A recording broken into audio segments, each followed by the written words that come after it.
Để cây hoa giấy nở đẹp nhiều hoa như này thì các bạn cần phải biết các quy trình bón phân sao cho cây được hấp thu hết các tác dụng dinh dưỡng của phân dành cho cây. Mời các bạn xem video này để biết được, mình sẽ hướng dẫn cho các bạn cách bón phân sao cho hợp lý cho cây hoa giấy ra hoa đúng Tết nha các bạn. Các bạn chỉ mất vài phút để xem video này và nghe mình chia sẻ kinh nghiệm của mình. Còn mình mất rất là nhiều năm mới nghiên cứu ra và mới đúc kết được các điều này. Người làm nông cũng phải cần nghiên cứu để áp dụng vô cho mình. Mình sẽ chia sẻ 10 điều sau đây để cho các bạn có một số kinh nghiệm để chăm sóc cây hoa giấy cũng như các loài cây kiểng khác nha các bạn. Mong các bạn xem hết video này. Cây hoa giấy hiện tại các bạn, hôm nay là ngày 7 tháng 12 âm lịch, cũng bắt đầu nhú kim lên và có bông như cây này là ok nha các bạn. Và tiếp theo là từ ngày 10 đến 15 thì cây hoa giấy, bông hoa giấy đã nở to bằng ngón tay cỡ này nữa là hợp lý nha. Sau đó tới giai đoạn tiếp theo là từ ngày 15 trở về đi mình mới đầu phải thúc nước để cây hoa giấy được nở to như này là kịp Tết nha các bạn. Còn chú ý, nếu với cây hoa giấy này thì nở rồi thì mình quay video cho các bạn xem đấy. Mình cũng đã đem vô mát để kéo dài thêm vài ngày để nở hoa nó kịp Tết nha. Sau đây mình sẽ chia sẻ là 10 điều. Là thứ nhất là mình phải bón đúng thời điểm, không phải cứ có phân là mình bón nha, cây dễ suy nha. Đây là mình múc nước vô, trong nước này là có rất nhiều vi sinh vật. Đấy, cây đây là gạo, là có nhiều vitamin B1 và các loại vitamin khác, mình bỏ vô một ít. Đây là mình đang tạo dinh dưỡng hữu cơ cho cây nha.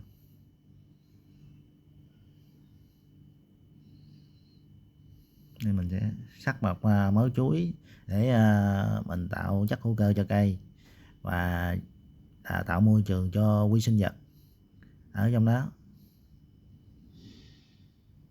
Tiếp tục là mình nói là thứ nhất là bón đúng thời điểm, không phải là cứ bón phân là được. Cây đang suy yếu nè, cây đang bệnh mà rễ yếu thì bón bao nhiêu vô thì cây nó cũng đâu có hấp thu được đâu, tại vì đâu có rễ đâu mà hút. Phải đợi cây hồi nè, rễ ra lại, rễ non, rễ tơ mạnh lên bắt đầu mình mới có hút dinh dưỡng được nè, để nuôi cây và nuôi hoa nha bà con. Thứ hai là cây phải có rễ non nè. Rễ già thì là dễ để giữ được cây, rễ non thì mới hút phân. Không có rễ non thì phân nằm trong đất, cây không hưởng. Muốn cây ăn phân trước hết là phải có nhiều rễ. Thứ ba là đất là có độ pH phù hợp. Đất quá chua hay là quá kèm thì phân bị khóa lại, bón nhiều mà cây nó vẫn không có hút được, nó dẫn ra là vàng lá, là do pH sai nè, không phải là thiếu phân đâu. Chỉnh đất rồi mình mới tăng phân nha bà con. Thứ ba đó là đủ ánh sáng thì cây mới tiêu hóa được phân và hút dinh dưỡng lên. Cây quang hợp có nhiều diệp lục đó. Cây thiếu nắng thì quang hợp kém, cây nó sẽ là ăn phân kém nha. Vườn rậm tán dày che kín thì bón phân là rất là phí nha bà con. Hồi nãy mình có bỏ một mớ đất ở dưới là có một số vi sinh ở trong đất, mình tạo thêm bỏ vô. Đây là humic nha bà con, mình bỏ một ít humic vô để dưỡng rễ. Đây là đất cát nha, mình lấy giấy đất lên mình bỏ một ít vô, vi sinh vật nằm trong đó rất là nhiều nha. Sau đó mình khuấy đều lên hỗn hợp này, mình trộn đều lên để cho gạo nó tan ra. Và ở này trong hỗn hợp này là có nhiều vi sinh vật giúp cho bộ rễ phát triển nha.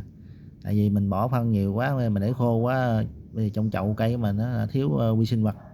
Nhờ có vi sinh vật đó, nó sẽ phân hóa các loại phân hóa học của mình nha. Đây các bạn bón phân là bón ghìa mép nha, không có, đặc biệt là không có bón sát gốc nha, mình gãi gãi vậy đó, nghe vô.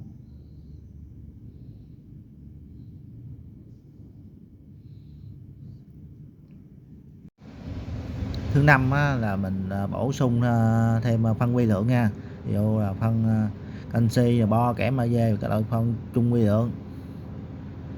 Cây ăn NPK thì vẫn không lên hoa các bạn, và dễ rụng hoa rụng trái nha. Phân nhiều mà thiếu vi lượng vẫn là thất bại nha bà con, nên mình bổ sung phân vi lượng trung lượng cho cây đó. Đất nó phải thông thoáng nha, không bị nén. Phân mà đất bí chai thiếu oxy thì phân nằm đó chứ rễ là không ăn được nha bà con, nên mình xới đất nhẹ lên để cho nó tươi xốp. Xới nhẹ thì bổ sung hữu cơ, trùng quế, humic để tạo đất cho nó tươi xốp nha. Thứ bảy là đất có độ ẩm, đặc biệt là không có bị úng. Đất khô quá là phân nó không có tan nha bà con. Đất úng thì dễ rễ nó bị nghẹt, thối, bón bao nhiêu cũng mất công. Độ ẩm vừa phải là điều kiện bắt buộc. Thứ 8 là bón đúng vị trí rễ hút, là mình đón rễ giống nãy mình gãi đó là mình làm đúng đó, không phải cứ gãi sát gốc là đúng. Bón theo mép tán nè, nơi có rễ non đã hoạt động mạnh nhất nè thì mình bón vô. Thứ 9 là không bón dồn, không bón tham, là mình không bón nhiều quá, là không bón nhiều, chia nhỏ nhiều lần bón, mình cách 7 ngày đến 10 ngày bón một lần. Cây hấp thu đều, ít thất thoát, ít rễ cây nó bị rễ bị sốc nha bà con. Thứ 10 là đất khỏe thì phân mới phát huy được. Đất có vi sinh nè, có mùn nè, có hữu cơ nè, phân bón mới đáng đồng tiền nha bà con. Đất chết là phân tốt cái máy mình gãi cũng không có cây hấp thu được đâu. Bởi vì đặc biệt là mình phải nuôi đất trong chậu, nuôi giá thể trong chậu có nhiều vi sinh vật rất là tốt. Rồi con mỗi ngày một chút kinh nghiệm, mình học hỏi một ít kinh nghiệm để mình có thể mình test ở nhà, mình tạo cho chậu hoa của mình có nhiều tốt đẹp hơn thôi, học hỏi thêm kinh nghiệm thôi, đúng không bà con? Chúc bà con một ngày vui vẻ. Đó, mình đã tưới hết cái chậu này bằng hỗn hợp này, sau đó là cây sẽ ra hoa kính tàn nha bà con. Chúc bà con một ngày vui vẻ, thành công trong cuộc sống.